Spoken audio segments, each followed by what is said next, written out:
अब भयभीत हो जाता है युधिष्ठिर कि महाराज फिर हमारी यज्ञ कैसे संपूर्ण होगी होगी। एक संत है इधर, छोटी जाति में है, उसका सुदर्शन नाम है, नीची जाति वाले को सुपच कहते हैं। वाल्मीकि यानी भंगी के घर में जन्म है, और वो संत आवे तो बात बन सके। तो वो कहने लगा युधिष्ठिर के उधर हमने अर्जुन जी को भेजा था, उससे पूछते हैं। वो कह के आए कि नहीं संत को। अर्जुन बुलाया, कहने लगा भाई आपने वहां कोई संत होंगे, उधर कह के नहीं आए उनको। हैं जी संत, पर वो तो अभिमानी बहुत है। के बात है? कृष्ण जी कहने लगे कि मैंने उनसे कहा था कि हमारी यज्ञ में चलिए महाराज।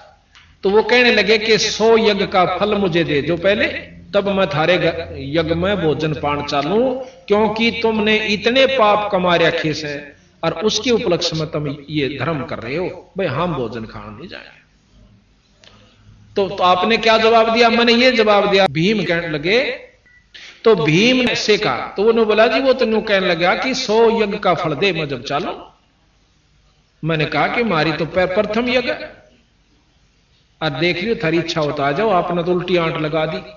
तो कृष्ण जी कहने लगे संतों को ऐसे नहीं कहा करते, और या मेरे को बताना चाहिए था अपना आकर के कि कोई संत ऐसे बोला, मैं समाधान बताऊं। वो अजीब के बना, मेरे साथ चलो। खुद भगवान कृष्ण नंगे पैरा और 500 पांडु राजा 6 के 6 चले जाते हैं, और जाकर के उस समय क्या हुआ, वो सुपच सुदर्शन कौन था थोड़ा सा विवरण दूंगा।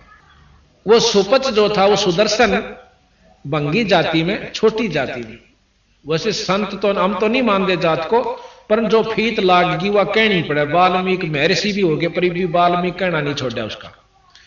तो वो कबीर साहब के शिष्य थे। अब प्रश्न उठेगा कि कबीर साहब और द्वापर में करुणा में नाम से आए थे कबीर साहब, वो उनके शिष्य थे और पूर्ण ब्रह्म परमात्मा सतपुरुष के उपासक थे। अब जैसे हम जिसके उपासक हैं उतना लाभ लेते हैं। जैसे डीसी से मेल हो रहा है तो डीसी ताई का लाभ मिल रहा है हमें, मुख्यमंत्री से मेल है तो मुख्यमंत्री ताई का हम लाभ ले रहे हैं, इसमें कोई शक नहीं, लाभ जरूर ले रहे हैं। और जिसका प्रधानमंत्री तो मेल हो रहा है वो न्याराय संत, वो सिफारसी न्याराय पाओगा। तो इस प्रकार वो पूर्ण ब्रह्म परमात्मा, जैसे आपको व्याख्या करी थी, ब्रह्म से ऊपर परब्रह्म और परब्रह्म से ऊपर पूर्ण ब्रह्म, उस पूर्ण ब्रह्म के उपासक कबीर साहब और अवतार कबीर साहब थे। कबीर साहब यानी करुणा में से नाम ले रखा था सुपच सुदर्शन ने।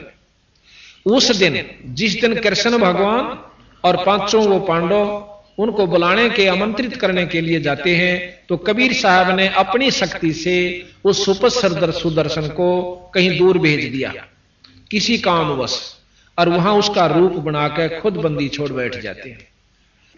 भगवान कृष्ण जाते हैं, जाके लंबी दंडौत करते हैं जैसे हम करते हैं आस्तीन ग्रंथ साहब के सामने और संतों को। इस प्रकार 5वों ने, जब कृष्ण भगवान ने दंडौत करी तो 5वां ने उनने भी करनी पड़ी। तो उठ कर कहते हैं, सुदर्शन जी कहने लगे कि कैसे आए त्रिलोकीनाथ इस गरीब की कुटिया पर। तो भगवान कृष्ण बहुत सात्विक और सतोगुणी प्रधान है, कहने लगे महाराज आपकी महिमा ने कौन जान सकता है, अब मैं आपको आमंत्रित करने आए हैं कि हमारी यज्ञ में चलिए।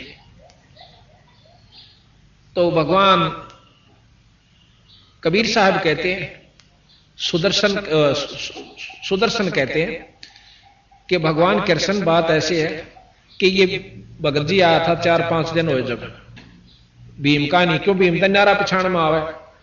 अग इसको मैंने कही थी कि भी मैं यज्ञ में जब चालूंगा मैंने 100 यज्ञ का फल दे दो।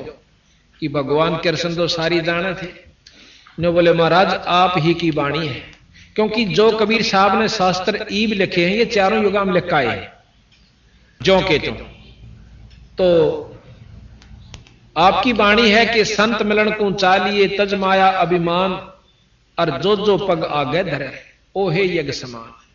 अब जितने भी भक्तात्मा, चाहे करोड़पति, चाहे कोई बड़ा अफसर, चाहे कैसा भी है गरीब, जो यहां से सतभाव से सत्संग समागम में आया है, अपने अहंकार अभिमान ने त्याग कर, तो उसको एक एक कदम का फल एक यज्ञ के समान है। ये संतां की वाणी है। तो इस प्रकार कहने लगे महाराज आपकी वाणी है कि साध मिलन को चालिए तज माया अभिमान और जो जो पग आगे धरे वो है यज्ञ समान। ये सतगुरु आप अपने 100 यज्ञ ले लो और बाकी मारे दे दो जोड़ी में, हमारा भी उद्धार हो जाए। इतने विनम्र भाव से भगवान कृष्ण प्रार्थना करते हैं। ये मानता का सबूत होता है। जिसमें ज्यादा शक्ति और भक्ति होगी वो नम्र ज्यादा होगा, और जिसमें कम होगी वो उखड़ सुखड़ सा बोला करे, करड़ा करड़ा रहा करे। भगवान कृष्ण जो से बहुत विनम्र और 3 लोक के सबसे श्रेष्ठ सतोगुणी प्रधान। जैसे बरबू जी ने छाती में लात मार दी थी इनके, और फिर भी उनकी टांग पकड़ के ने बोले ए महाराज इसे बज्जर के और फूल के सी लात लागी कदे टूट ना गई हो, आपका दर्द तो नहीं हुआ? और मारे के साथ उसकी पकड़ के टांग मनमाना मरोड़ दे और गेलम गुत्थम गुत्था खुटम खुटा नहीं, उन्होंने ऐसा नहीं किया। तो इतने विनम्र और सतोगुणी भगवान कृष्ण विष्णु जी है। तो कहने लगा मैंने इनसे कहा था कि 100 या 100। अच्छा, फिर ने बोला भी बात तेरी ठीक से। प्रसन्न हो गए भगवान कबीर साहब और ने बोला वह चाल में चालना है। और अपनी सुमरनी माला थी खुट्टी पर टंगरी थी। भीमता इन्हें बोले भाई भीम एक सुमरनी ठा लाइए मेरी। अब भीम वो माला तारण जा से भीम पर माला नहीं उतरती उनकी, और पसीना पसीना हो रहा। उस भीम ने नौका हाथी भगा दिए थे और वो आज तक गोटे नहीं आ लिए, और वह उस संत की माला नहीं उतरी। जब कभी और उसके मन में भीम का यूं था कि कृष्ण जी क्या नाराजी करने लाग रहे हैं, रिश्ते और यज्ञ पूर्ण होगी। ये भी बोले रहे भगवान कृष्ण। ये मन में विचार कर रहा क्यों उसकी टूटी सी लंगोटी, टूटे से जूते, लांडी सी लंगोटी, ढाडी बदी हुई, सावला सा रंग जैसे जंगली से होया करें, इस रूप में बंदी छोड़ बैठे। तने बोला रहा भीम मेरे में तक में शक्ति ना पर सुमरनी ना उतरती भी रात्रि जान गया कि तो जाने से शर्मागत ले नाड़ कर ली। और महाराज ने उठकर अपनी सुमरनी ठा ली, चाल पड़े। अब यज्ञ मंडल में आ जाते हैं। अब इतने बड़े बड़े विद्वान और बड़े बड़े ऊपर स्टेजा बैठे, बड़े बड़े लाल लाल लत्ते पर कर 5-5 तलक ला कर 6-6। और उस बूढ़े से महात्मा ने देख कर भीतरे भीतर तांस से अगले से शेर यू बजाओगा इनका संख, पर ऊपर तो प्रकट नहीं कर रहे। तो कृष्ण जी द्रौपदी ते कहने लगे द्रौपदी बाण अच्छा सुथरा भोजन बना दे। इस महापुरुष ने जय रुचि से भोजन खा लिया ना, थोड़ा शंख बाजेगा। अब मन में ये संख्या द्रौपदी का भी आ गई थी कि इसी विद्वानों से ऐसे ऐसे जो शब्द बैठे, अरे इन तना बाज जाइयो, मन में विक्षेप जरूर आ जाइयो। मन बहुत खतरनाक चीज है। फिर भी उसने रोटी जी ला कर बनाया भोजन, 36 प्रकार के व्यंजन तैयार किए और लाकर चांदी की थाली में न्यारी न्यारी कटोरिया में और रख दी। अब भगवान कबीर साहब ने यानी सुदर्शन जी ने क्या करा, क्योंकि वहां सुदर्शन को के रूप में आए थे, सुदर्शन ही का चलेगा यहां पर। अब कई प्रमाण हम आपको बताएंगे, जैसे कि संत क्या कर देते हैं अपने भगत को उदाहरण खातिर। तो सुदर्शन जी ने क्या करा, वो सारी जो किसी में खीर था, किसी में हलवा था, किसी में किशमिश और तरह कई प्रकार के पकवान बना रखे थे, 36 प्रकार के, वो सारे ज्यों के त्यों एक थाली में इकट्ठे कर लिए, थोड़े थोड़े जितने खाने थे। और उसकी खींचड़ी सी रड़ा ली, जैसे ने सारे गथोड़ में थोड़ दिए, यानी रड़ा लिए। और द्रौपदी ने देखी बैठी बैठी अकमन इतने जी ला कर भोजन बनाया से, और संत खाओगा और सराओगा, उंगली चाटेगा, इसने कदे खाई भी ना होंगे इसे भोजन।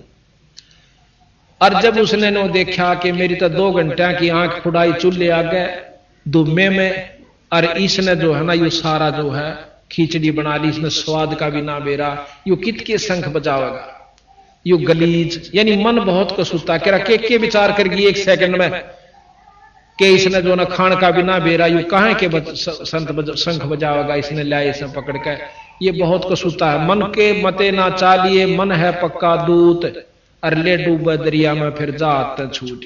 एक बार कुक्रम करवा दे, लठ बजवा दे, मुकदमा करवा दे, फिर भारा हो जाने का हमारा समझौता करवा दे। तो पहले कबीर साहब ने कहा पहले समझौता कर लो, ने 2 गाल दे दे, अपना कान बोच ले, 2 मार ले, जब भी सबर कर ले तो भी बढ़िया रहोगे उन मुकदमाते हैं। और आज तक किसी की इज्जत ना रही सही ने, जो राज्य हो लिए वो भी आखिर में लठ बजा बजा कर मर कर कुत्ते की जुनी में जा ली।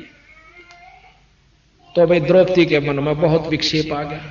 तो क्या किया उस संत ने, सुदर्शन जिया ने 5 बार वो भोजन खाया, 5 ग्रास में वो खा गए सारे को, और 5 बार शंख ने आवाज करी। अब युधिष्ठिर बहुत प्रसन्न हुआ कि महाराज जी मौज होगी, शंख बाज गया। कृष्ण जी ने बोले ना इब्बा नहीं बजा भाई, ये तो अखंड बजाएगा और स्वर्ग तो इसकी धुन जागी, इतनी प्रेम से बजेगा यो, और जब यज्ञ संपूर्ण होगी। अब युधिष्ठिर का फेर मुंह उतर गया, अकीब किसने ढूंढ कर लाएंगे। भगवान कृष्ण कहने लगे कि ना और कुछ नहीं ढूंढना, इस संत के बराबर 3 लोक में कोई शक्ति नहीं। को वर्णन कर रखा गरीबदास जी ने कि इस वाल्मीकि के वो वाल्मीकि ने जिसने गीता लिखी थी ना, ये रामायण लिखी थी, वो वाल्मीकि जो भंगी के घर में जन्म होने के नाते से उसको वाल्मीकि कहा गया। सुदर्शन भी कहा, सुपच भी कहा, सुदर्शन नाम था वैसे सुपच भी कहा। नो बोले इस वाल्मीकि के बालसम, इस सुदर्शन के बालसम ना ही 3 लोक, ये इतनी शक्ति का संत है। पर ना जच्चे तने बोला द्रौपदी तेरे मन में कोई कमजोरी आई से, और नौकरी इसके 5 धो के पी ले, जब थारी यज्ञ संपूर्ण होगी, और ना फिर मन में मत ना कहिए। अब कहते हैं गरीबदास जी महाराज कबीर साहब के द्रौपदी ने उस बूढ़े से संत की 5 धोए चरणामृत लिया, और फिर देखे जब आधा द्रौपदी ने पी लिया ना, जब कृष्ण भगवान ने बोले द्रौपदी देखे मेरे मन ने दे दे थोड़ा सा, आधा उस चरणामृत को भगवान कृष्ण ने पिया, उस सुदर्शन के चरणामृत को। यहां गरीबदास जी महाराज कहते हैं चूड़े का चरणामृत लिया वो कृष्ण चंद्र करतारा कि उस अनंत कोट ब्रह्मांड के परमात्मा सतपुरुष के नुमाइंदे कबीर साहब के शिष्य उस चूड़े का, जिसने हम वाल्मीकि और भंगी और नीच जाति का कहते हैं, संता का नीच नहीं जात नहीं है। गरीबदास जी महाराज कहते हैं ऊंच नीच इस विध है लोई, और कर्म कुकर्म कहां में दोई। बूढ़े काम करनिया, नीच काम करनिया चाहे ब्राह्मण जाति का वो नीच है, और अच्छे काम करनिया चाहे समाज उसके क्या की फीत ला रहा है वो ऊंच है। ये बसंता के लक्ष्य बताने की विधि है। तो उस समय वो शंख जो ही चरणामृत लिया तो वो शंख अखंड बाजता है बहुत देर तक, और स्वर्ग तक उसकी झनकार सारी पृथ्वी पर घूम जाती है जब वो यज्ञ संपूर्ण होता है। तो उस भगत ने यह भी प्रश्न किया मेरे से, नकलोई गांव का है वो, कहने लगा जी ये बात मेरे समझ में नहीं आ रही थी कि वो सुपत सुदर्शन ईसा क्या होगा जिसने कृष्णता ही कोई फेल कर दिया। ऋषि से विद्वान बैठे थे, सारी महाभारत को फेल कर गया वो तो नायक वो था सारी उसका, जिस जो किसी से काम नहीं है उसने करके दिखाया। वो क्या चीज थी मैं सारा जा लिया था भाई, जो जिसने कृष्ण से भी सुपीरियर शक्ति थी तो वह कौन चीज थी। पर ने बोला सब टाल मटोड़ कर जाते, और मैं कहा भाई ये प्रमाणित शास्त्र है कबीर साहब का, गरीबदासियों का, जिन्होंने महाभारत जो की जो लिखती, गीता नो की नो लिख रखी इसमें, तो क्या वह ये भी झूठ लिख सकते हैं? क्या जरूरत है उन्हें इस झूठ को झूठ लिखने की, सच को झूठ लिखने की या झूठे लिखने की? फिर तो सारे शास्त्र गलत से भी, फिर तो सारी झूठ से शास्त्र में भी। अगर आप इस शास्त्र को गलत कोई मानना कि ये गलत से, तो फिर ये सारे गलत से। और नहीं, हम सारा को सत्य मानते हैं, ये भी सत्य है और ये भी सत्य है। अब जो किसी में ज्ञान है कि दिल्ली तक ये स्टेशन आवे हैं और आप भी जा रहे मैं भी जा रहा यहां से दिल्ली, दोनों आगे सही मिले हैं, और हम आगे कलकत्ते ताई नहीं गए, और वही आदमी फिर बतावा कलकत्ते ताई ये स्टेशन हो रहा है, क्या वो झूठ बोलेगा? नो कह मैं जा कर रहा हूं और ये स्टेशन लगा, जब यहां तक कि हमारे सारे मिल गए तो अगले भी सत्य है, पर हम ना गए हैं, नहीं मानते, वो हमारी कमजोरी से। जब 4 वेद 6 शास्त्र 18 पुराण 11 उपनिषद महाभारत गीता रामायण वो ज्यों की तो इसमें लिखी गई, और उसके बाद बताया कि भी एक परमात्मा और से, जिसने तुम भूल रहे 3 परमात्मा 3 लोक के मालिक, इससे ऊपर ब्रह्म जिसको निरंजन वेद ब्रह्म कहते हैं, ब्रह्म से ऊपर पर ब्रह्म है। आप पार ब्रह्म की बहुत स्तुति सुनी होगी। जब दादा और परदादा 2 नाम से तो व्यक्ति भी 2 से, और परदादा उस बाप थे थोड़ा दादे थे भी बड्डा से, यानी उसका बाप से। इसी प्रकार हम ब्रह्म को अर्णों का वो पार ब्रह्म से, ये अनजान आदमी ने बंडा सके कि ब्रह्म और पार ब्रह्म एक चीज से। मंत्री प्रधानमंत्री में अगर अंतर कोई नहीं जानता वो तो नहीं मान लेगा कि एक चीज से, पर हम नहीं मान सकते जिनको ज्ञान है। तो ये बंदी छोड़ने ये कहने की कोशिश की है कि ब्रह्म तक का ज्ञान ये 3 लोक के शास्त्र सारे देते हैं, उसमें मुसलमानों के भी आ लिए और अपने हिंदुओं के भी आ लिए, क्रिश्चियनियों के भी आ लिए, जिस क्रिसिस की भी जो स्टोरी है वो यहीं तक का ज्ञान है। अब इस 3 लोक के, और फिर लोग तो और भी गणे मानना, हम खुद मानते हैं कि लोग तो बहुत गणे हैं, शास्त्र बताते इस प्रमाण को दे रहे। और फिर हम लोग हैं कि किसी से हमने बात की, ने बोला शंकर भगवान या विष्णु भगवान का जो उपासक होता है वो नौका यू ए ब्रह्म से और यू ए पार ब्रह्म से। अब भाई डीसी ने को मुख्यमंत्री या तक डीसीएस है, मुख्यमंत्री नहीं हो सकता। जब 3 लोक के का, या तो फिर शुरुआती से ना सारे शास्त्र ने कंधे पांदे अनंत लोक ब्रह्मांड के परमात्मा है। जब शास्त्र 3 लोक के कह हम लोग का ना यू अनंत लोक के ब्रह्म, तो या देखो जितनी इनमें शक्ति है वो गरीबदास जी ने इन शास्त्रों तक ज्यादा वर्णन कर रखा है राम और कृष्ण की, कि जितनी इनमें शक्ति है 3 लोक के भगवान में वो तो वर्णन भी नहीं कर पा रहे ये शास्त्र, और इन्होंने कर रखी है। लेकिन इनसे ऊपर एक और शक्ति है ब्रह्म, और ब्रह्म से ऊपर पर ब्रह्म। ये ब्रह्म के अवतार है तीनों, ब्रह्मा विष्णु महेश, यानी ब्रह्म से उत्पन्न हुए। ब्रह्म ज्योत निरंजन है, ज्योत निरंजन काल है, संतों ने बताया। ज्योत निरंजन जो हम जाप करते हैं ये काल तक का जाप है, वेद उसको ओम जाप कहते हैं, और संत जो है उसको ज्योत निरंजन, अलख निरंजन। नाथ परंपरा के संत हमने देखे जाकर मोगरा खड़का कर अलख निरंजन, तो वही अलख निरंजन, वही ज्योत निरंजन, वही ब्रह्म, वही ओम ओंकार, वहीं तक का ज्ञान। इससे ऊपर ब्रह्म, ब्रह्म से पार ब्रह्म, पार ब्रह्म से ऊपर पूर्ण ब्रह्म। पूर्ण ब्रह्म के अवतार कबीर साहब आए। अब ये शास्त्र ज्ञान दें, वो भी ज्ञान हमें शास्त्रों से हुआ, घर का तो नहीं किसी का। ये शास्त्र आपके पास रखे हैं, और ये भी शास्त्र है जो लिपिबद्ध किया गया। ये तो 600 वर्ष पहले का शास्त्र है, ये लाखों वर्ष पहले के भी हम सत्य मानते हैं, रह भी सत्य। और ये तो 600 वर्ष पहले का लिखा हुआ शास्त्र है, कोई जो भी नहीं। और गरीबदास जी ने लिखा हुआ तो हमारे पास हाथ से मौजूद है, कोई ने सोचा बाद में मिला लियोगे झूठी साची। कई भाई न कहो हम रामायण में गोपाड़ पेल रखे, गोपाड़ तो उनको है जिनको ज्ञान नहीं। शास्त्र में गोपाड़ पेलन की कोई जरूरत नहीं थी। क्या आवश्यकता थी उन संतों को इसमें गोपाड़? उस समय की जो परिस्थितियां थी आज हम मान ही नहीं सकते। आज से 100 साल के बाद कोई न्यों नहीं मान सकता कि 5 मन वजन नठानिया को आदमी हुआ होगा।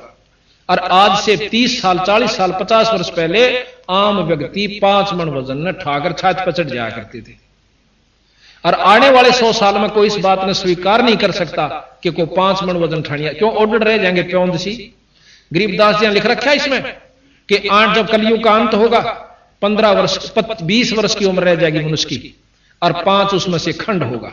जिस प्रकार आज हमारी 100 साल की उम्र मान कर चल रही है, 100 पूरा कोई नहीं करता, कोई 75 में, कोई 70 में, कोई 60 में, कोई 65 में, कोई 80 में चालते बने हैं।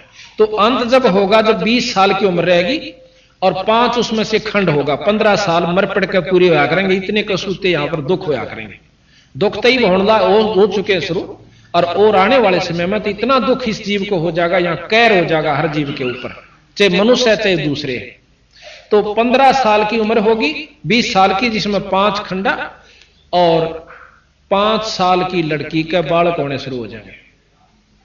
ये समय आओगा और दिल खोल कर ये जीव रहा करेंगे मनुष्य जाति के, कोई मकान नहीं रहेगा, क्योंकि उस समय वर्षा अभाव हो जाएगा और इतने जंखाड़ चला करेंगे कि भूचाल आया करेंगे, मकान बिल्डिंग रह नहीं सकती, और उसमें बिल खोद कर ये प्राणी रहा करेंगे। ये कलयुग के अंत की बात बंदी छोड़ गरीबदास जी ने बताई। तो प्रकरण ये चल रहा था कि हम इस चीज को स्वीकार नहीं कर पाते। तो फिर क्या हुआ, यज्ञ पूर्ण हुई, युधिष्ठिर को सपने आने बंद हुए।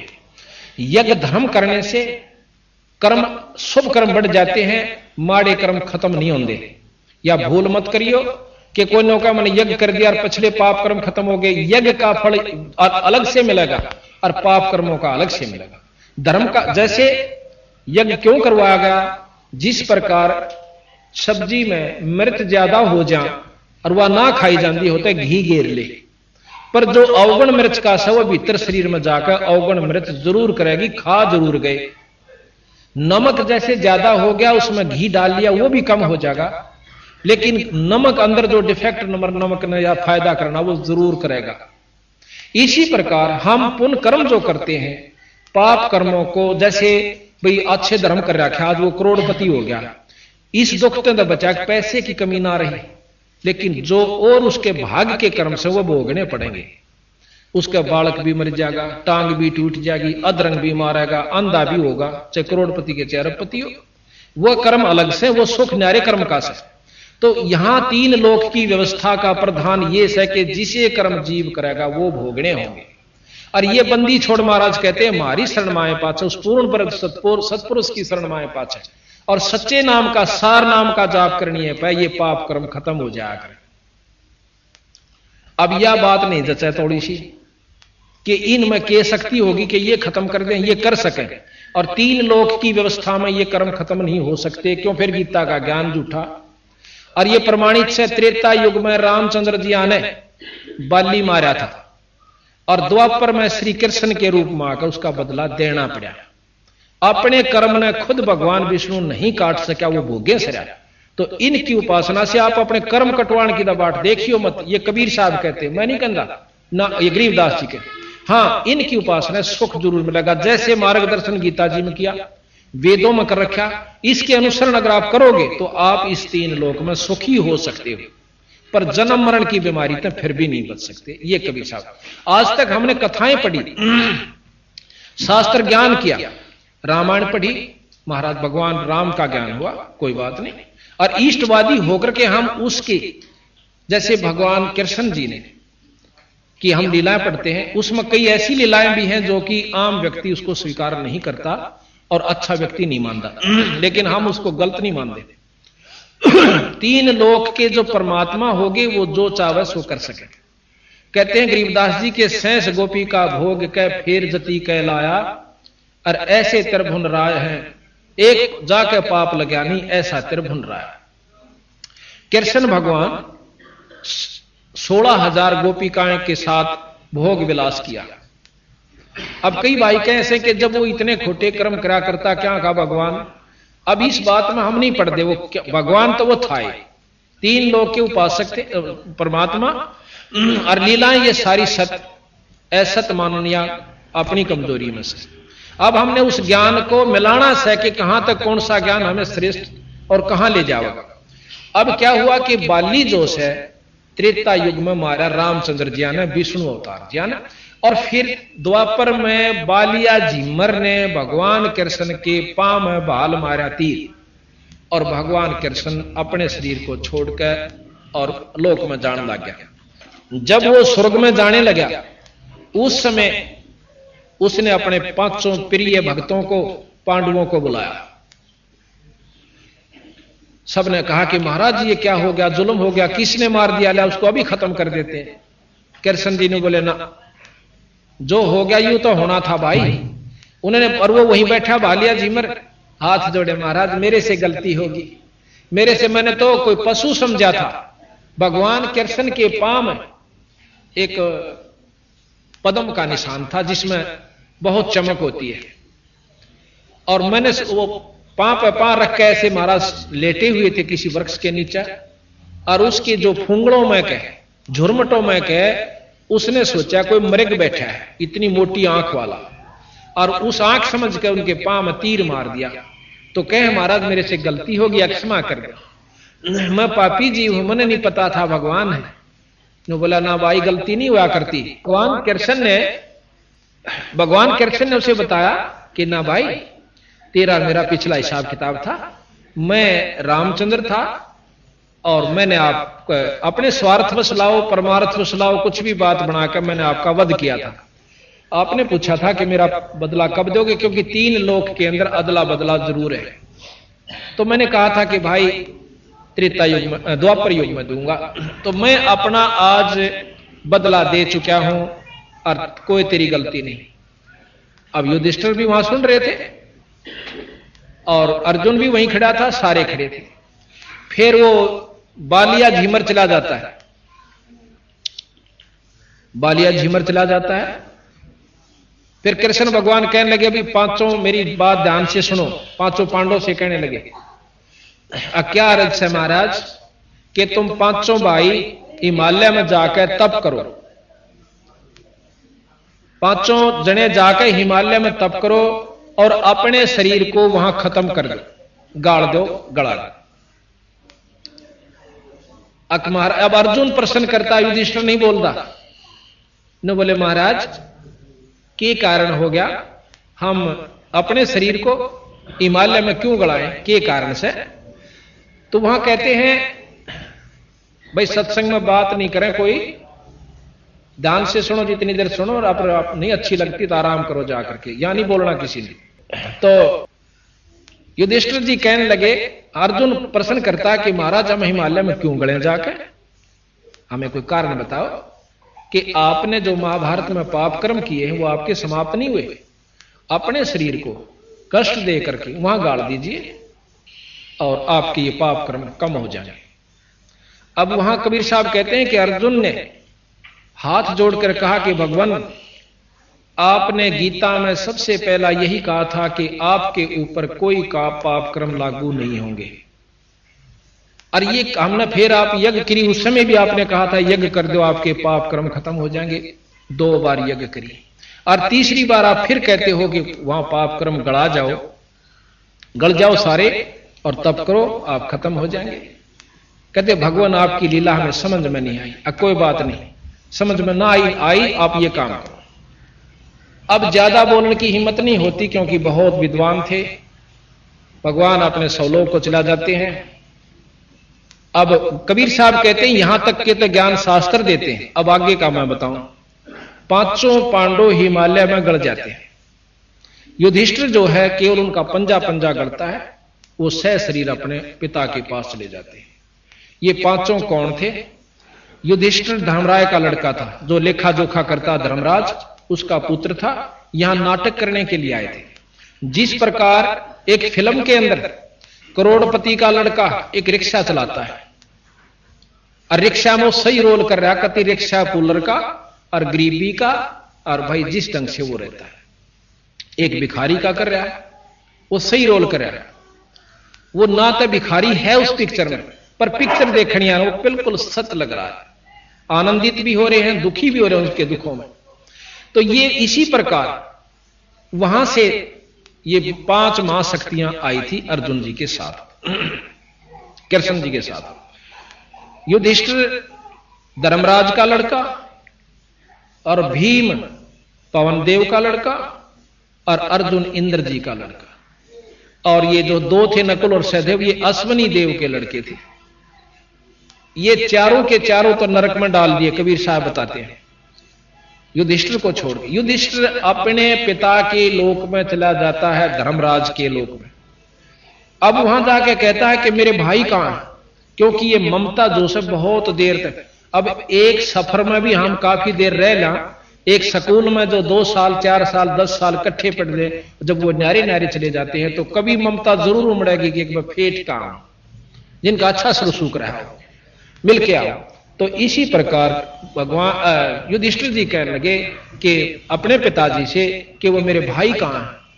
युधिष्ठिर जी के पिता यानी धर्मराज कहने लगे कि कोई किसी का भाई नहीं था, वहां तो एक खेल, अपना खेल का है सो तुम, और वहां कोई किसी का भाई नहीं, तू तो मेरा पुत्र है और ये तेरा लोक है, ये तेरा राज, यहां रह। उसमें इतनी ममता होगी कि ने बोला मैं उनके दर्शन जरूर करूंगा, जो मेरे साथ 100 साल रहे, कितने दिन रहे, और मेरे रह नहीं सकता, मैं पागल होने जा रहा हूं। तो धर्मराज ने बताना पड़ा कि वे चारों नरक में पड़े हुए। कहने लगा नरक में क्यों गए? कि उन्होंने एक महाभारत किया था, युद्ध किया था, उसका पाप कर्म वो भोग रहे। अब युधिष्ठिर जी कहने लगे उनका कोई समाधान हो सकता है? हो सकता है। आप अपने पुण्य उनको दो, वो कुछ समय के लिए उन पुण्यों को भोगने के लिए बाहर आ सकते हैं, पर कर्म फिर भी भोगने पड़ेंगे, पाप भी।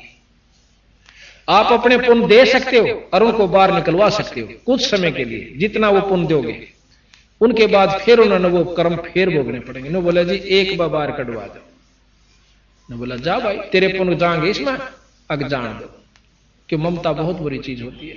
वहां जाकर के अपना संकल्प कर देते हैं कि मेरे पुण्य इन चारों भाइयों को, चारों को संकल्प करता हूं और ये नरक से बाहर आ जाए। वो चारों फिर नरक से बाहर आए। जब बाहर आ लिए, जब उनके पांव पकड़कर रोए हैं युधिष्ठिर जी, मैं ठीक नाट गया था उस महाभारत में युधिष्ठिर लड़नते, परंतु मेरी एक नहीं बसाई। ये कबीर साहब कहे, मैं अपनी तरफ से नहीं कहता, गरीबदास जी शास्त्र प्रमाण देता। तो यहां बंदी छोड़ गरीबदास जी महाराज कहते हैं कि इस महाभारत को आप 100 बार पढ़ लो और 1,00,000 बार पढ़ो, ज्ञान हो सके कि के काम उस दौरान हुआ और कौन सा करने का था और कौन सा ना करने का। आज गीता जी की कसम खा के और कोर्ट में कई सालों तक और हाथ दिया जाता है कि मैं गीता जी की कसम खाता हूं। क्यों? हमारा श्रेष्ठतम, हिंदुओं का श्रेष्ठतम यह ग्रंथ है, और जो गीता जी की कसम खा ले वो नरक में जा सकता। अब दोनों तरफ से गीता जी पर हाथ धरे जाते हैं। जो जुल्मी है वो भी धरे, मुरजम भी, और जो दूसरा भी धरे, गवाह भी धरे। जो कहूंगा साच के सिवा कुछ नहीं कहूंगा। और फिर जो फैसला हो से वो फिर एक तो झूठा होएगा जब दोनों कसम खावे। तो भाव ये से कहने का हमारा कि यहां जो सबसे श्रेष्ठ ज्ञान गीता जी का, अब इसको लीजिए। गीता जी के ज्ञान तक अंतःकरण साफ हो सके, संतों के सत्संग सुनने से अंतःकरण साफ होगा, पर कर्म जन्म मरण फिर भी नहीं मिटेगा। बा दिया, समार दिया, खूब का अच्छी तरह तैयार कर दिया, पर बीज ना बोया। अब बीज के ऊपर रोला होगा आवेगा सारी बात। अब कोई कहे कि हम बीज बोते हैं, राम जपते हैं, कोई कहे कृष्ण जपते हैं, कोई कहे अल्लाह जपते हैं, हम खुदा जपते हैं, कोई ज्योत निरंजन जपते हैं, कोई ओम जपते हैं। अब ये बीज है, ये नाम अब बीज है।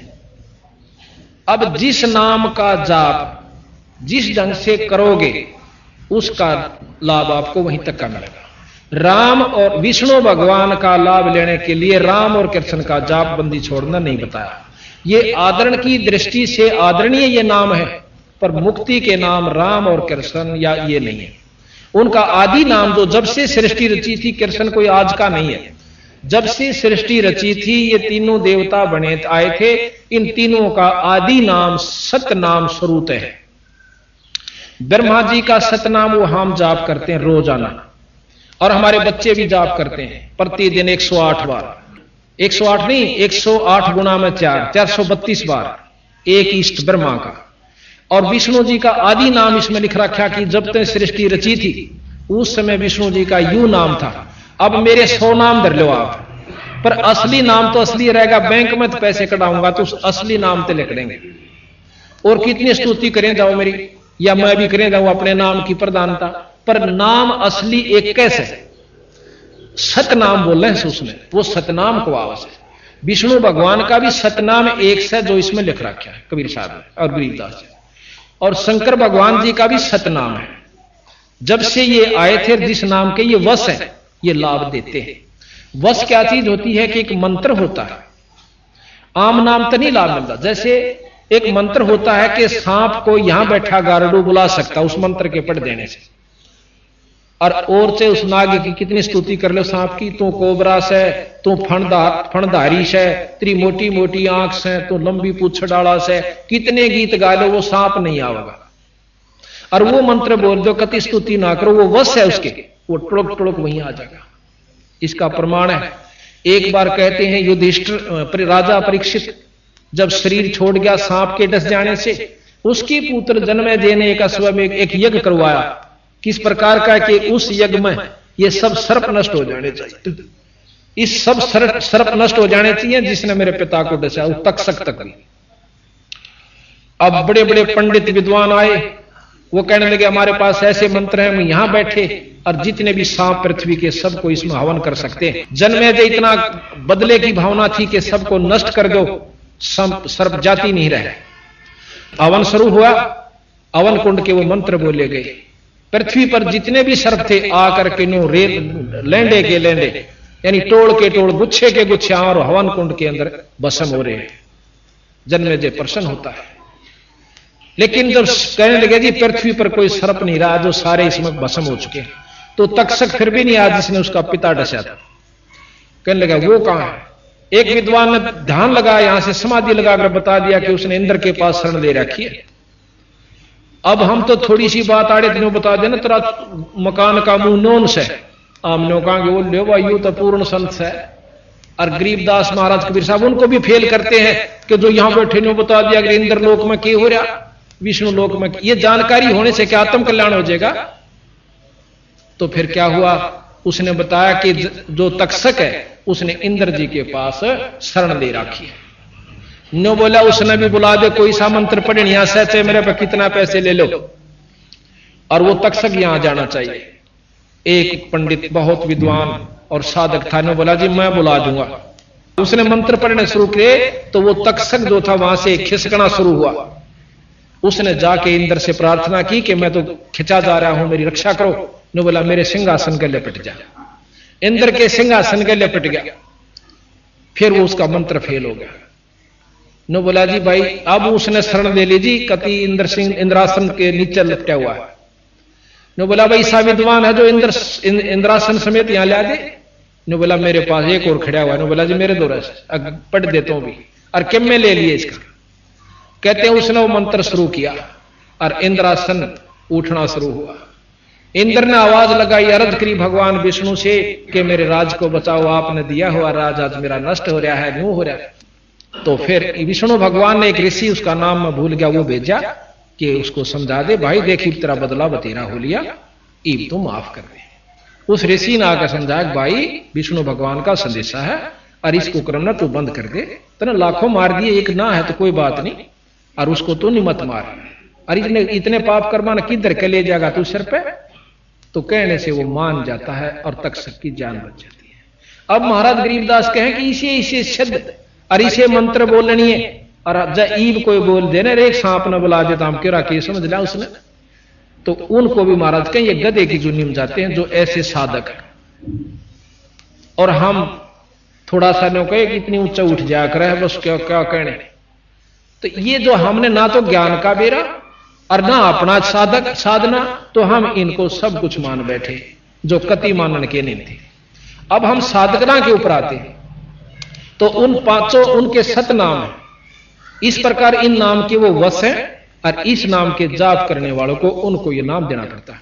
अब हमने मनमुखी नाम धर लिया, 1000 नाम धर लिए कृष्ण जी के, विष्णु जी के। इब पानी चाहिए अपन, जल चाहिए, उसके 3 नाम धर लिए, जल पानी जल पानी नीर, जल पानी नीर, जल पानी नीर। के तो कोई आयो भाई पानी चाहिए तो जल कह दे भाई पानी पीऊंगा जल ला दो।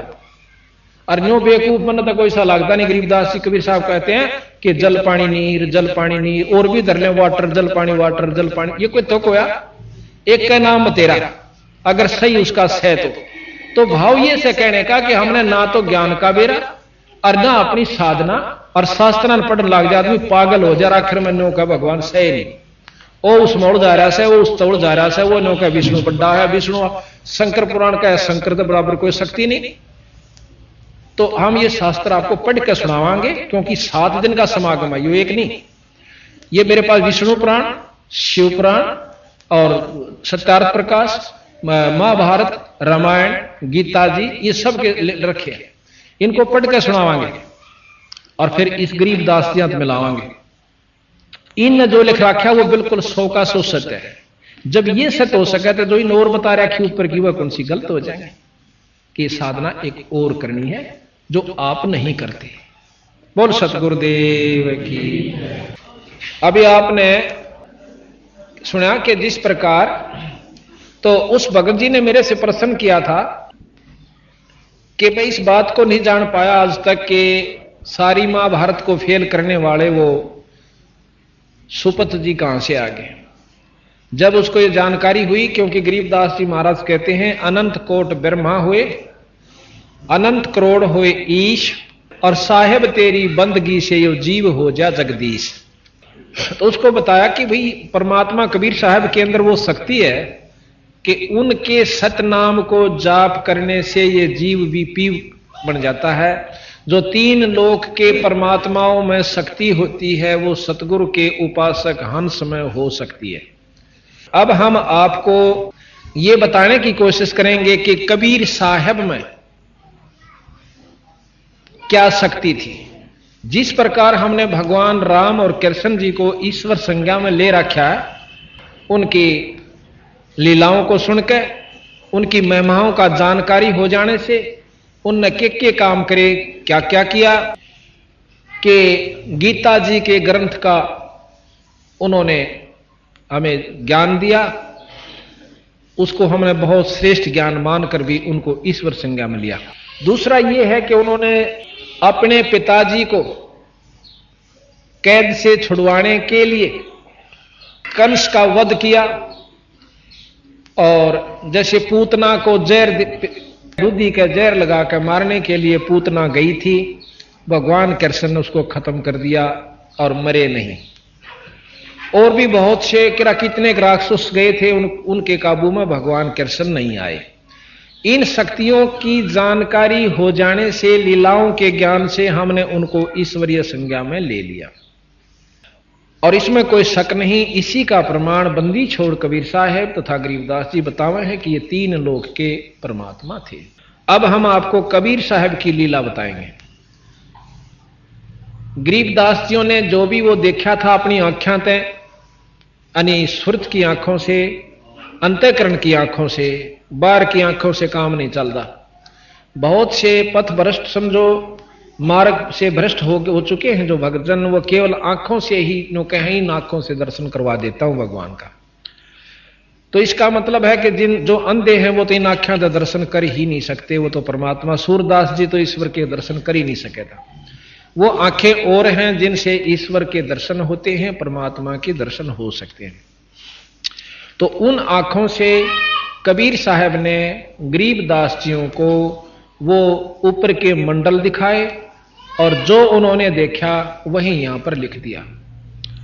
महाराज कहते देखती कहत हूं, अनदेखी कहत नहीं। ये जो भी मैंने लिख रखा अपनी आप देखी हुई कही से, इसमें झूठ रती भरनी है। तो अब हम आपको कबीर साहब के बारे में जानकारी देंगे कि उनमें क्या शक्ति थी। हमारे पास कबीर साहब के बारे में आपको जानकारी देंगे कि कबीर साहब अनंत कोट ब्रह्मांड के परमात्मा है। अनंत करोड़, जिसको पूर्ण ब्रह्म कहते हैं। कबीर साहब इस कलयुग के अंदर वैसे तो बहुत बार प्रकट हुए, बहुत बार, परंतु लंबे समय में जो प्रकट होकर रहे वो कबीर नाम से और काशी जी में प्रकट हुए। विक्रमी संवत 1455, विक्रमी संवत 1455 में जेठ उतरते की पूर्णमासी पूर्णमासी के दिन बंदी छोड़ कबीर साहब काशी से लगभग 2.5-3-4 किलोमीटर की दूरी पर एक लहर तारा तालाब है। उसके अंदर अपने सब इच्छा से अपने सतलोक से आकर और एक कमल के फूल के ऊपर प्रकट हुए। पूर्णमासी को, पूर्णमासी को जेठ उतरते की पूर्णमासी विक्रमी संवत 1455 सन 1398 ब्रह्म मुहूर्त में सुबह सुबह बंदी छोड़ कबीर साहब लहर तारा तालाब में कमल के फूल के ऊपर प्रकट हुए। और नीरू नीमा नाम के दो पति पत्नी थे। नीरू नीमा नाम के दो दंपति थे, पति पत्नी थे। वो पहले ब्राह्मण थे जाति से। ये आप सामने देख रहे हो, ये बंदी छोड़ कबीर साहब है। और यहां एक ऋषि आपको बैठा नजर आ रहा है, इसके बारे में बताएंगे। और ये ऊपर से आकाश से प्रकाश आया, इस सारे लहर तालाब को एकदम इन्होंने जगमग कर दिया, सारी रोशनी इसमें होगी। और बंदी छोड़ महाराज एक बच्चे के रूप धारण करके इस कमल के फूल के ऊपर अपना विश्राम करते हैं। नीरू नीमा ये दो हिंदू यानी पंडित थे जाति के। इनका नाम था गौरी शंकर और सरस्वती। गौरी शंकर नीरू का नाम था और नीमा का नाम था सरस्वती। ब्राह्मण थे, लेकिन उस समय हिंदुस्तान के अंदर मुसलमानों का प्रभाव ज्यादा था। राजा मुसलमान थे और हिंदुओं से मुसलमान बनाया जाता था। मुसलमानों ने, क्योंकि ये विद्वान थे, शंकर जी के ज्यादा उपासक थे। शंकर भगवान की जो शंकर पुराण है, शिव पुराण का ज्यादा अध्ययन किया करते थे तथा सुनाया करते थे। लेकिन मुसलमानों ने यह सुहाया नहीं उनके इतने अच्छे ज्ञान को, जबरदस्ती मुसलमान बना दिया। और जो इनके वंशज थे पंडित जी, उन्होंने इनका सहयोग नहीं दिया, बल्कि ये मान करके तुम्हारे को तो मुसलमान बना दिया, आप हमारी जात में नहीं आ सकते। जबरदस्ती उन्होंने पानी पिलाया था मुसलमानों ने, जबरदस्ती।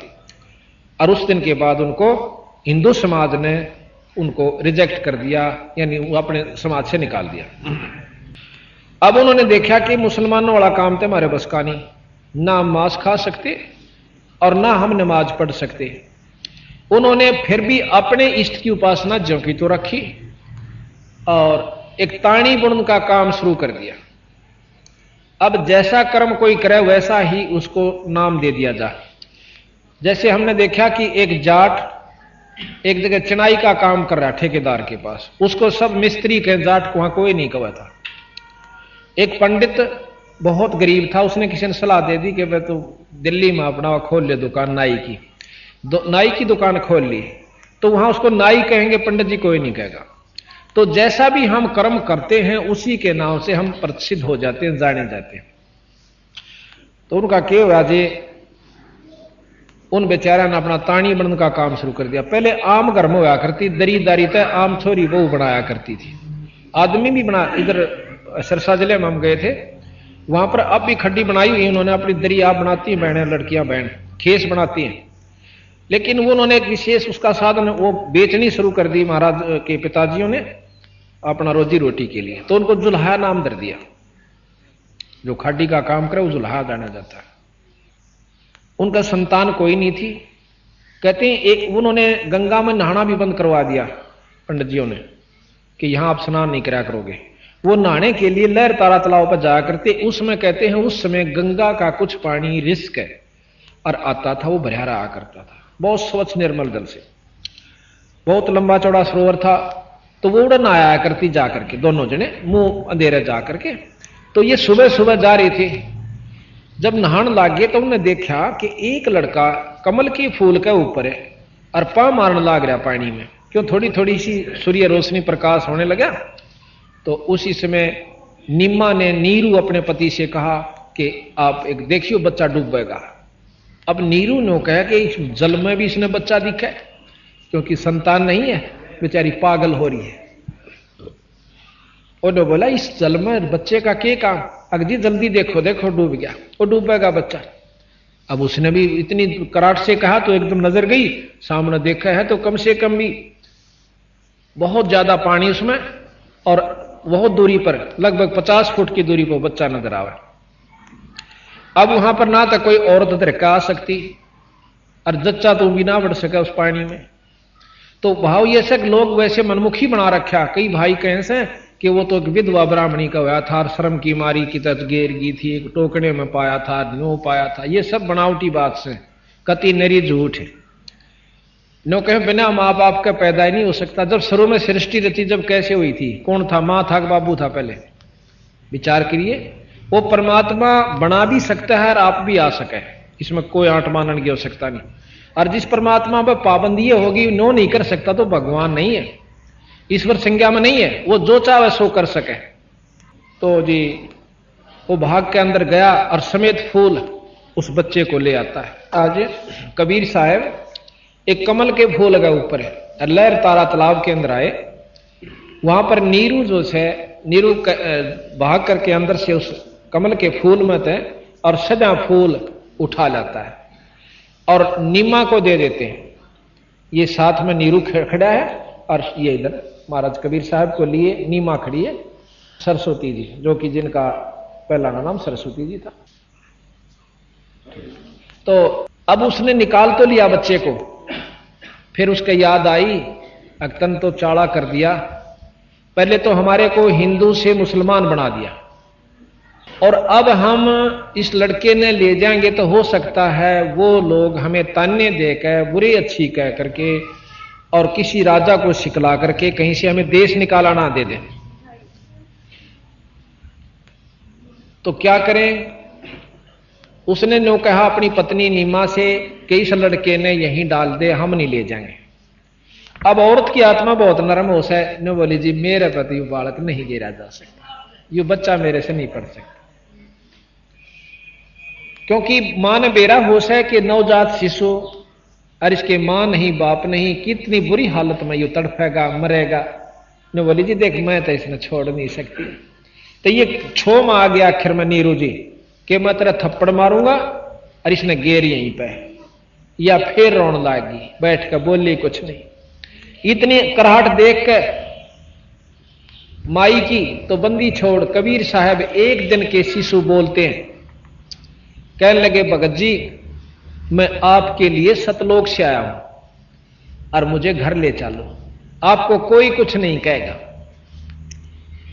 और इतनी आवाज कबीर साहब के मुंह तक सुनकर उस नीरू की पिंडी कांपन लागी, घबरा गया कि ये पता नहीं क्या देव है या कोई गण है या कोई भूत प्रेत ना हो। और घबरा करने बोला भाई तो ले चाल बेशक मैं कुछ नहीं कंदा आपसे। उस बच्चे को लेकर घर ना आ जाते हैं। तो वहां क्या होता है, बच्चे को लेकर घर ना आगे विचर के अब किसी ने बेरा पट्टा को भाई ये तो एक छोरा ठाए ले किसी का, कोई तो कुछ कहे, कोई कुछ कहे और कोई कुछ कहे। तो ये दोनों घबरा जाते हैं कि केरा होगा। अब मुसलमानों को पता चला कि चलो लड़के का नाम रखेंगे और अपनी कुरान लेकर आ जाए। अब यहां गरीबदास जी की साखी पार्क के अंग से आपको सुनाते हैं। है तो इन्हीं की, बाकी इसमें नोट कर रखी है अलग से शॉर्ट में। तो बहुत बड़ा पार्क का अंग से 3-4 घंटे में लगातार पढ़े जब पूरा होगा और समझाने लग जाए तो 3 दिन में समझा जाएगा, लगातार 6-6 घंटे समझाऊं जब। पर ये मेन जो हमारी आवश्यक थी वो हमने इनमें से निकाल ली। बाकी उन्हीं की कोई उर्दू में कोई किसी भाषा में, उन्हीं को प्रमाणित महाराज ने सब भाषाओं के लिए कर रखे। यहां लिखा है ग्रीब अनंत कोट ब्रह्मंड में बंदी छोड़ कहाए, सो तो एक कबीरे हैं जननी जनान माए। वो तो एक बंदी छोड़ कबीर साहब है, ना किसी मां के पैदा हुए ना किसी जननी के हुए। अनंत कोट ब्रह्मंड में ये बंदी छोड़ कहाए, सतपुरुष ये बंदी छोड़ को है। बंदी छोड़ का आपको परिचय देंगे। अब फिर प्रमाण देते हैं गरीबदास जी। गरीब शब्द स्वरूपी सायब धनी शब्द सिंध सब माही, बाहर भीतर रम रहा जहां तहां सब ठाही। गरीब जल थल साक्षी पृथ्वी, गरीब जल तल पृथ्वी गगन में, बाहर भीतर एक पूर्ण ब्रह्म कबीर है, अवगत पुरुष अलेख है। गरीब सेवक होकर उतरे इस पृथ्वी के माही, जीव उदाहरण जगत गुरु बार बार बलि जाही। सेवक होकर एक छोटे से ताना बुन दिया, जुल्हा बनकाए बंदी छोड़। ग्रीब काशीपुरी कष्ट किया उतरे अदर अधार, मोमन को मुजरा हुआ जंगल में दीदार। मोमन, मोमन कहते हैं जो हिंदू से मुसलमान बनाए गए वैरायटी के जो मुसलमान होते हैं उनको मोमन कहते हैं। ग्रीबे कोट करण शिशिबान सोदे आसन अदर विमान, परसत पूर्ण ब्रह्म को शीतल पिंड और प्राण। नो कहते हैं बंदी छोड़ गरीबदास जी के काशीपुरी कष्ट हुआ, काशीपुरी कष्ट किया, उतरे अदर आधार और परसत पूर्ण मोमन को मुजरा हुआ फिर जंगल में दीदार। अपनी मर्जी से सतलोक से आए थे शब्द स्वरूपी। शब्द अपनी शक्ति से जैसा रूप वो बनावे वैसा बना सकते, उसको शब्द स्वरूपी रूप कहते हैं। कहते हैं गरीब अनंत कोट शशि भान सुध, अनंत करोड़ शशि कहे चंद्रमा और भानु कहे सूर्य को। इतनी चमक के साथ सतगुरु महाराज वहां से ऊपर से आए थे और प्रकाश रूप में और क्या नाम उस लहर तला के कमल के फूल के ऊपर प्रकट हो जाते हैं। और फिर जब उस काशी वहां से उठाकर निम्मा ने अपनी छाती का जब लाया उस औरत ने, इतना आनंद आया कि परशत पूर्ण ब्रह्म को और शीतल पिंड और प्राण उस परमात्मा को गोदी में ले पाछे जो आनंद माई ने महसूस किया उसका वर्णन हम कर नहीं सकते। हम तो उनके नाम लेने ते हमारे शरीर में करनाट हो जाता है, इतनी शरण शरण हो जाती शरीर में बंदी छोड़ का नाम आनते। और जिसने उस परमात्मा को अपनी छाती का और शरीर से स्पर्श किया उस बच्चे के रूप में, उसके आनंद को वही वर्णन कर भी नहीं सकते, वो भी नहीं कर सकते। तो यहां बंदी छोड़ उसका एक ही दो हम कहते हैं, ग्रीब कोट कोट किरण शशिभान सोदे आसर आसन अदर विमान परसत पूर्ण ब्रह्म को शीतल पिंड और प्राण। उस माई ने बच्चे को गोदी में लाया, फिर मुंह चुम्या, लाड करे परमात्मा की। धन्य है वो माई। अब ये माई कौन थी और ये नीरू कौन था, थोड़ा सा प्रकरण और दे दें। ये उस सुपत सुदर्शन वाल्मीक के पिता पुत्र माता पिता थे द्वापर में। उसने सुदर्शन ने तो महाराज कबीर साहब की बात को सत्य मान लिया, लेकिन इन्होंने उनकी बात पर विश्वास नहीं करा कि आप तो वैसे ही कह रहे हो कबीर साहब मुनिंद करुणा में जी के नाम से आए थे ना, आप तो वैसे झूठ बोल रहे हो, ब्रह्मा विष्णु महेश से ऊपर कोई शक्ति नहीं है। हमने इन्हीं के बारे में जानकारी, अनपढ़ थे, जंगल में रहते थे, लेकिन नहीं माना। तो सुदर्शन आखिर में अपने महाराज से कहता, गुरुजी हे परमात्मा मेरे माता पिता का कल्याण भी करवाए कर दियो। जो बोला भाई देख इस जन्म मत ये मान देनी, इनको फिर जन्म दूंगा और फिर जब इनका जन्म होगा मनुष्य का ही होगा और फिर इनको मैं नाम उपदेश दूंगा। नाम बिना जीव का छुटकारा नहीं हो सकता।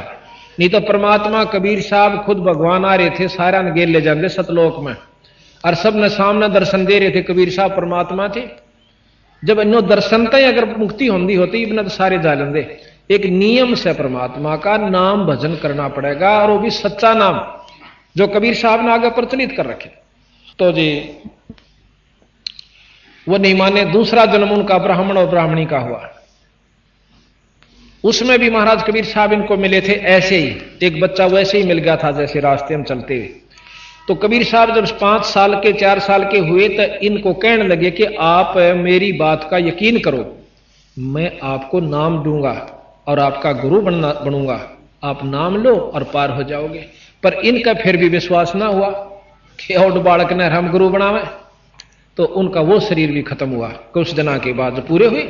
उसके बावजूद फिर ये ब्राह्मण और ब्राह्मणी फिर बने।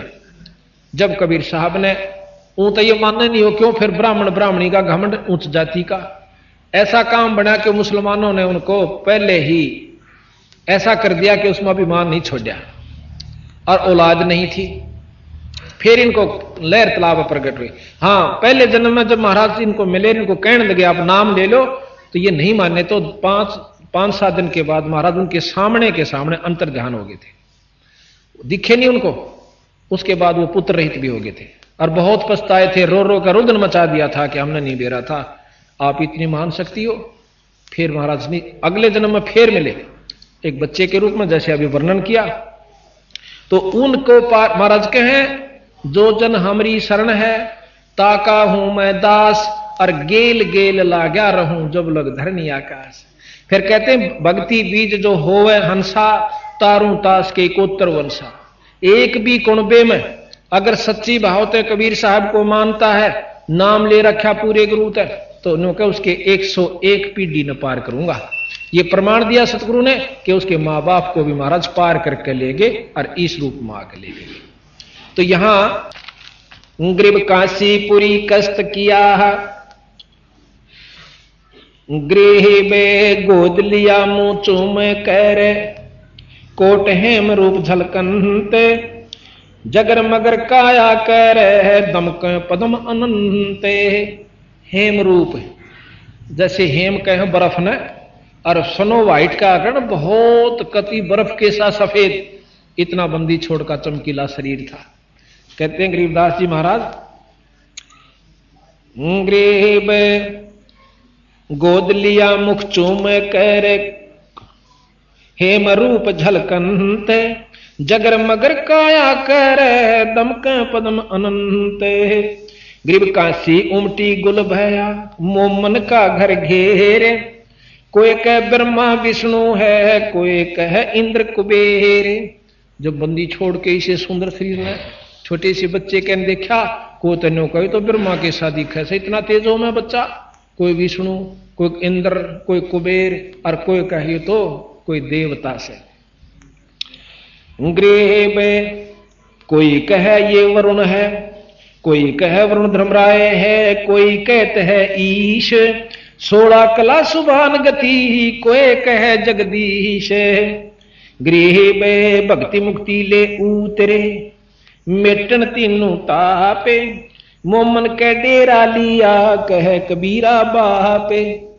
भक्ति और मुक्ति लेकर आए और तीनों तापों को मेटने के लिए बंदी छोड़ कबीर साहब के नाम में वो शक्ति है कि वो 3 ताप को नष्ट कर देता है।